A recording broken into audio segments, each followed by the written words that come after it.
Hey, what is going on, guys? My name is ThePromG. Welcome back to a brand new video. Now, what for you guys today is a little bit of an account on this past month of March, the month where I swore off buying manga. That is right, if you don't recall from either my manga haul, manga log, or the tweet that I made at the beginning of February, I actually made a deal with myself saying that if I bought a single volume of manga this month, outside of two conditions we'll get into later, that I would take a razor and shave all my hair off. And I think there's a little bit of a side part where I buy a Saitama costume and like do a video in it or something like that. But as you can see, I still have all my hair, even though I really need a haircut. But this, of course, is an indicator that I did not buy any manga for myself this month, which I'm honestly pretty proud of. Now, to someone who's maybe just getting into manga collecting, or somebody who has, self-control, that made it sound like nothing at all, but to me personally, I've kind of had troubles in the past with compulsive buying and just buying way more manga than I probably should have at times. So I decided that through the month of March, I would do my best to not buy any manga, and of course I had that little bit of a bet with myself where there'd be a punishment if I did. So yeah, I kind of wanted to talk about how the month went for me. Obviously, this isn't like some life-changing experience, but I kind of want to just talk about it and maybe kind of persuade you to do it yourself. So if you guys do enjoy this video, then make sure to leave a like and subscribe for more manga videos just like this. Without any further ado, let's get right into the video. So first things first, I just want to clarify the two conditions that I set for myself which would allow me to buy manga, and the first one is just buying things with the intention to sell. The reason I did this little challenge in the first place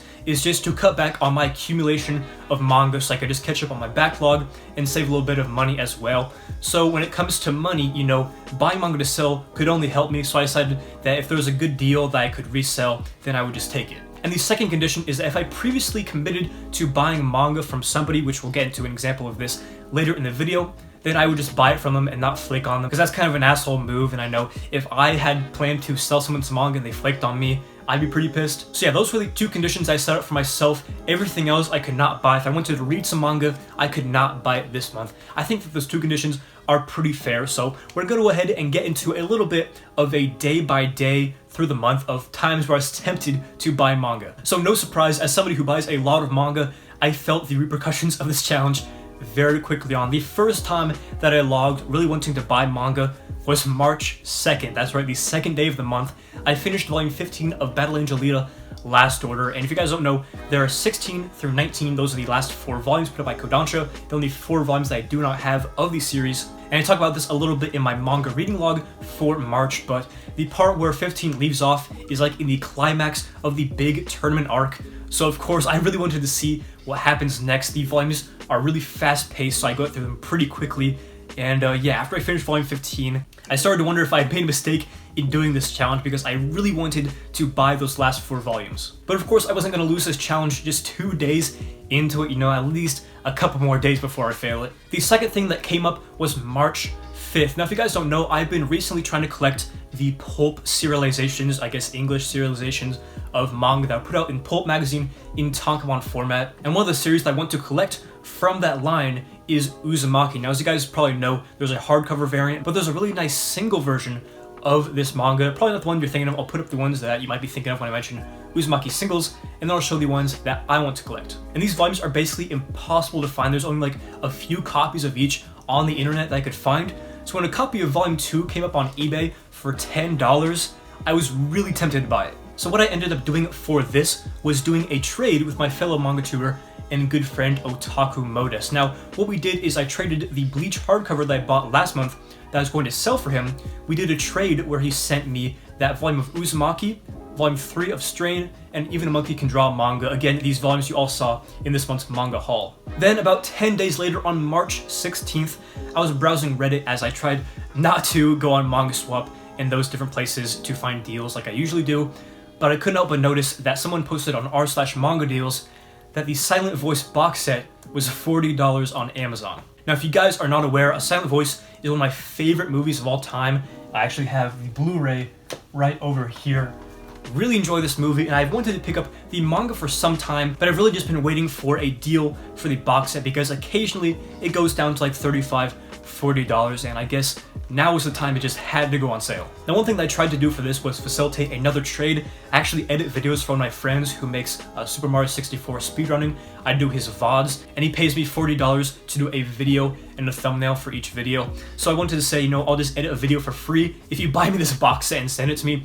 But he ended up not wanting to do that, so alas, I let the deal slip right through my fingers. So one day after that, on March 17th, there's another opportunity for me to buy manga, and this plays into the second edition that I mentioned earlier. So Shay from Kieran Tommy, again another manga channel, went to a used store a couple weeks ago, and they actually had a bunch of Wounded Man volumes, which I've been looking for a good deal. And back in February when they recorded this video and uploaded it, I saw those volumes and said, if you ever go back, I will buy those volumes for you.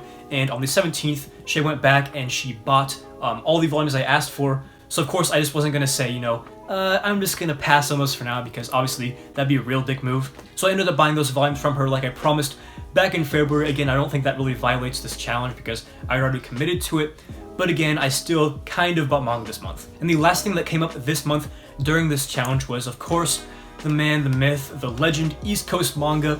He went on one of his infamous used shopping sprees, and he actually found a bunch of volumes of Appleseed Dominion. And for those who aren't familiar, Appleseed is a pretty rare series, and has a couple others like spin-off books like Hypernotes, and Dominion, I believe is what it's called. A pretty rare book, and there were like 6 copies of it.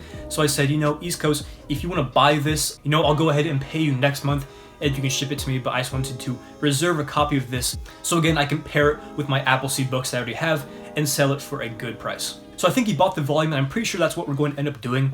I have not paid for it, I don't have it. We're at the end of the month, so I think that goes out saying that I'm safe for this challenge this month. But all in all, what did I learn from not buying manga for a month? I learned that you save a lot of money when you're not buying manga. Surprise, surprise. Manga collecting can be a very expensive hobby, by far the most expensive hobby that I've ever had. And yeah, just taking a month-long break from not really buying anything, again, other from the 2 conditions that I mentioned earlier, I saved a good amount of money and I saw my bank account benefit from it. And with my birthday coming up on the 23rd of April, I'll have a little bit more pocket change to do maybe a little bit of reckless spending, depending on feeling on manga, you know. You gotta treat yourself. And the second benefit that I found from not buying any manga this month was I was able to get through a good chunk of my backlog. I know a lot of manga collectors who have hundreds if not thousands of volumes in their collections that they just haven't gotten to yet, and it can be hard to find time, you know, when you buy a new volume of manga, you just want to get to it right away and leave all that old stuff sitting on a shelf just in the dust. But with less new volumes being added to my shelf, I was able to concentrate on what is already sitting on my shelf I have back in my college dorm, and I was able to just pace myself and get through almost all of it this month. Now I believe that all the manga in my backlog that I have yet to read is Suzuka, the GTO volumes I got last month, and Lowolf and Cub, and I think that's basically it. And that's one of the reasons why I'm considering not going too crazy on manga this month, just so I can keep getting through my backlog, because it's a very satisfying feeling to catch up on it. But overall, I think this was a very positive experience, even though it was a little bit hard at times, but I think it's very rewarding, and I would urge some of you guys, if you're having a problem spending money on manga or you want to catch up on your backlog, I would definitely recommend doing this challenge for yourself. Maybe you don't have to shave your head if you fail, but you know, put up some consequence on the line just to make it so you don't cheat that easily. But yeah, that's basically all I have for this video. If you guys did enjoy it, make sure to leave a like and subscribe for more manga videos just like this. So yeah, this has been ThePromG. Hopefully you enjoyed the video, and as always, hope to catch you in the next one.